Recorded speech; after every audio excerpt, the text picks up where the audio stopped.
लगा पाना बेहद ही मुश्किल होगा। और इधर बीजेपी नेता शाहनवाज हुसैन ने ममता बनर्जी और मदन मित्रा पर हमला बोला। उन्होंने दावा किया कि ममता को बीजेपी से डर बंगाल में लग रहा है, इसलिए इस तरह से उनसे जुड़े हुए नेता बयान दे रहे हैं। टीएमसी के नेताओं की दिक्कत और दुश्वारियां ये है कि वो कहीं की भी नारे जो है वो कहीं भी चिपका देते हैं। देश में कुछ नेता हैं जो तुकबंदी वाले, फिल्मी डायलॉग वाले, तो वही से टीएमसी वाले हो गए। वो तुकबंदी कर रहे हैं, बंगाल मारेंगे तो चीर देंगे। अरे बंगाल की जनता को तो चीरा ही है आपने। बंगाल के अंदर जो चुनाव जीता उसकी हत्या की, उसको चीर दिया। भट्टाचार्य जी जो शांतिपुर से एमएलए हैं, योग कांग्रेस के पहले प्रदेश अध्यक्ष रहे, एलएलबी एलएलएम किया आपने और बहुत ही ओजस्वी वक्ता हैं और तेजस्वी नेता हैं बंगाल के। कांग्रेस से जीते थे, फिर टीएमसी में सम्मिलित हुए और टीएमसी की अराजकता देखने के बाद मोदी जी के नेतृत्व के प्रति विश्वास व्यक्त करते हुए आज भारतीय जनता पार्टी की सदस्यता ग्रहण कर रहे हैं। मुझे बहुत प्रसन्नता है कि एक अच्छे युवा नेता जो कि बंगाल की राजनीति में बहुत महत्वपूर्ण भूमिका अदा करते हैं, वो आज भारतीय जनता पार्टी की सदस्यता ग्रहण कर रहे हैं। मैं हमारे महामंत्री भूपेंद्र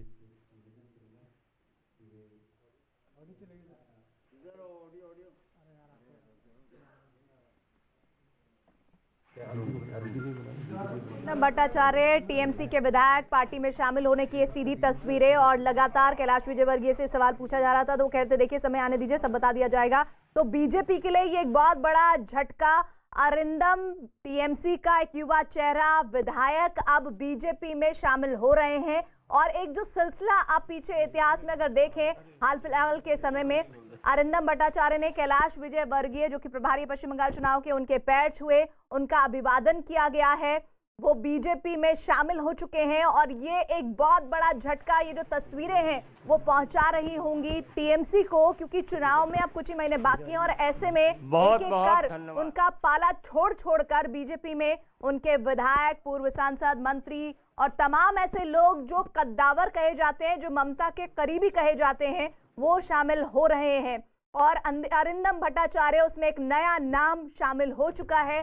शुवेंदु अधिकारी सबसे बड़ा चेहरा पहले ही बीजेपी में शामिल हो चुके हैं। और अब अरिंदम भट्टाचार्य की लाइव तस्वीरें दिल्ली से, और ये पहले से ही जानकारियां मिल रही थी कि अरिंदम भट्टाचार्य नाराज चल रहे हैं। क्या उस नाराजगी की वही वजह है जो अरिंदम के साथ साथ पहले शुवेंदु अधिकारी जैसे तमाम वो टीएमसी के बहुत ममता बनर्जी के करीबी रहे लोग गिना चुके हैं? क्या पार्टी में सिर्फ और सिर्फ दो लोगों की चलती है और इस वजह से कोई किसी और बात की, किसी और शख्स की सुनना ही नहीं चाहता है? ये एक बड़ी नाराजगी टीएमसी में लोगों के बीच है, जिसमें विधायक, मंत्री, सांसद, पूर्व मंत्री, मजबूत नेता लगातार आरोप लगाते रहे हैं। अरिंदम भट्टाचार्य कुछ कहेंगे, वो सुनवाएंगे आपको, लेकिन ये चेहरा जो कल तक टीएमसी से जुड़ा हुआ था, टीएमसी के विधायक थे, वो अब शामिल हो चुके हैं बीजेपी में। अरिंदम भट्टाचार्य, एक बड़ा झटका टीएमसी के लिए चुनाव से पहले।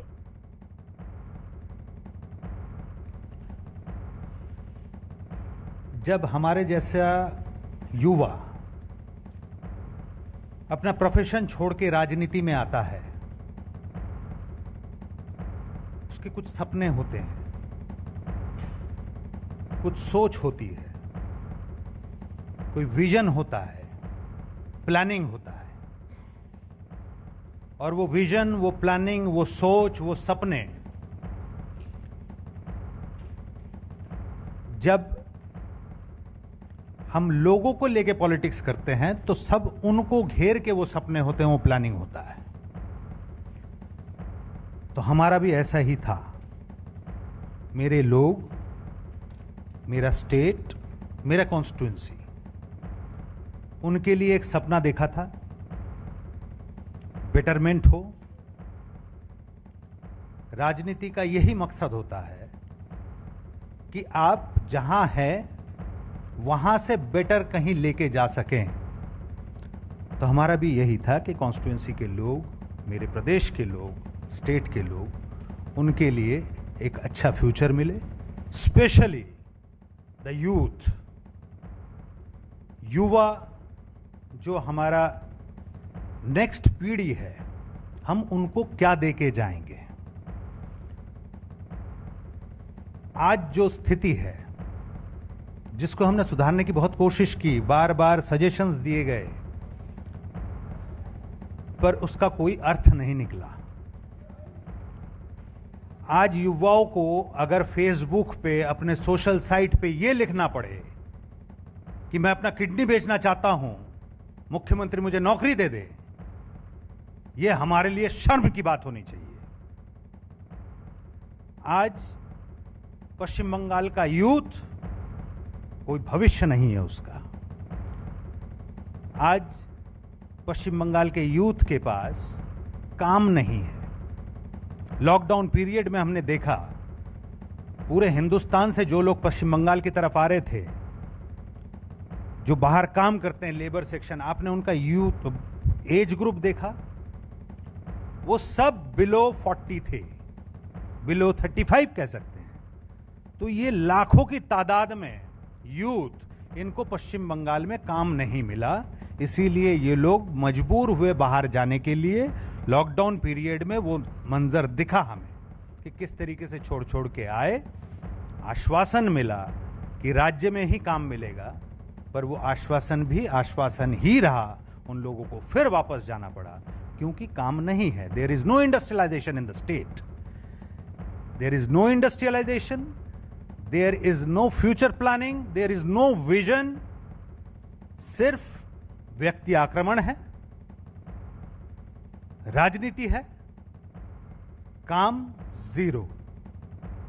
आज एक स्टेट जो इतने दिनों के मिसरूल के बाद, 35 साल टू बी प्रिसाइज, बहुत उम्मीद के साथ एक सरकार को लेके आई थी। तो शांतिपुर से टीएमसी के विधायक अरिंदम भट्टाचार्य ने बीजेपी ज्वाइन कर लिया है, जिसकी लाइव तस्वीरें आप देख रहे हैं। लेकिन विक्रांत, जो आरोप वो टीएमसी सरकार पर लगा रहे हैं, ममता बनर्जी पर लगा रहे हैं, वो ऐसे मौलिक सवाल है जिससे पश्चिम बंगाल की जनता जूझ रही है। खास तौर पर वो युवा जूझ रहा है जो इस बार बढ़ चढ़कर वोट करने वाला है। देखिए, बिल्कुल कई तरह के आरोप लगा रहे हैं और सिटिंग एमपी एमएलए अगर छोड़ करके आता है तो निश्चित तौर पर कई सवाल उसमें खड़े होते हैं। और ये भी भट्टाचार्य भी, क्योंकि सिटिंग एमएलए हैं, पिछले चुनाव से पहले ये कांग्रेस के टिकट पर हालांकि जीते थे, लेकिन बाद में टीएमसी में शामिल हो गए थे और अभी फिलहाल सिटिंग एमएलए हैं। अपनी सीट छोड़ करके अगर कोई बीजेपी में शामिल हो रहा है तो निश्चित तौर पर अगर कोई एमएलए इस तरीके से करता है तो सवाल कहीं ना कहीं दल पर जरूर उठता है। और जिस तरह से उन्होंने भी जो बातें कही हैं, वही चीज़ें बीजेपी भी इस चुनाव में उठा रही है। लेकिन अगर सत्ताधारी दल के विधायक खुद पार्टी छोड़ते हुए इस तरीके की बातें बोलते हैं तो निश्चित तौर पर वो राज्य सरकार की कार्यशैली पर कई तरह के सवाल उठते हैं और उसके लिए राज्य सरकार को जनता के सामने जवाब देना बेहद मुश्किल हो जाएगा। और भट्टाचार्य के साथ साथ अभी बीजेपी का ये कहना है कि कई ऐसे एमएलए हैं और कई ऐसे एमपी हैं, टीएमसी के कई नेता हैं जो चुनाव से पहले टीएमसी में शामिल होंगे और उनकी एक लंबी फहरिस्त भी बनी हुई है। हमने देखा है पिछले दिनों जिस तरह से शुभेंदु अधिकारी, जिनको किसी समय में ममता बनर्जी का राइट हैंड कहा जाता था, सबसे मजबूत आदमी वो ममता बनर्जी के बाद माने जाते थे, वो छोड़ करके बीजेपी में आ गए। तो ऐसी एक लंबी फहरिस्त बीजेपी के पास है जो टीएमसी से आने वाले नेताओं की है। और टीएमसी के कई सिटिंग एमएलए, विधायक, एमपी और कई संगठन के जो मजबूत लोग हैं वो लगातार बीजेपी के संपर्क में है। और जैसे जैसे चुनाव करीब आएगा, क्योंकि अभी चुनाव की घोषणा भी नहीं हुई है, तारीखों का ऐलान नहीं हुआ है, तो एक बार जब चुनाव की घोषणा हो जाएगी तो ये बहुत तेज़ी से बढ़ेगा और कहीं ना कहीं ये